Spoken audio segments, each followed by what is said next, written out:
تمام سننے والوں کو السلام علیکم۔ اقبال کی محفل میں آپ سب کو خوش آمدید۔ آج کی نظم کا عنوان ہے جگنو۔ جگنو کی روشنی ہے کاشانۂ چمن میں، یا شمع جل رہی ہے پھولوں کی انجمن میں۔ آیا ہے آسماں سے اڑ کر کوئی ستارہ، یا جان پڑ گئی ہے مہتاب کی کرن میں۔ یا شب کی سلطنت میں دن کا سفیر آیا، غربت میں آ کے چمکا گمنام تھا وطن میں۔ تکمہ کوئی گرا ہے مہتاب کی قبا کا، ذرہ ہے یا نمایاں سورج کے پیرہن میں۔ حسن قدیم کی یہ پوشیدہ ایک جھلک تھی، لے آئی جس کو قدرت خلوت سے انجمن میں۔ چھوٹے سے چاند میں ہے ظلمت بھی روشنی بھی، نکلا کبھی گہن سے آیا کبھی گہن میں۔ پروانہ ایک پتنگا جگنو بھی ایک پتنگا، وہ روشنی کا طالب یہ روشنی سراپا۔ ہر چیز کو جہاں میں قدرت نے دل بری دی، پروانے کو تپش دی جگنو کو روشنی دی۔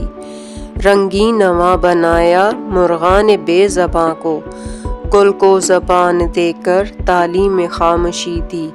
نظارۂ شفق کی خوبی زوال میں تھی، چمکا کے اس پری کو تھوڑی سی زندگی دی۔ رنگیں کیا سحر کو باقی دلہن کی صورت، پہنا کے لال جوڑا شبنم کی آرسی دی۔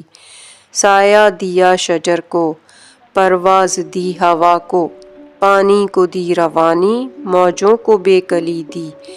یہ امتیاز لیکن ایک بات ہے ہماری، جگنو کا دن وہی ہے جو رات ہے ہماری۔ حسن ازل کی پیدا ہر چیز میں جھلک ہے، انسان میں وہ سخن ہے غنچے میں وہ چٹک ہے۔ یہ چاند آسماں کا شاعر کا دل ہے گویا، وہاں چاندنی ہے جو کچھ یہاں درد کی کسک ہے۔ انداز گفتگو نے دھوکے دیے ہیں ورنہ، نغمہ ہے بوئے بلبل بو پھول کی چہک ہے۔ کثرت میں ہو گیا ہے وحدت کا راز مخفی، جگنو میں جو چمک ہے وہ پھول میں مہک ہے۔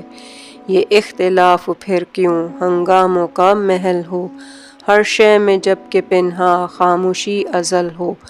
آپ سب کا سننے کا بہت شکریہ۔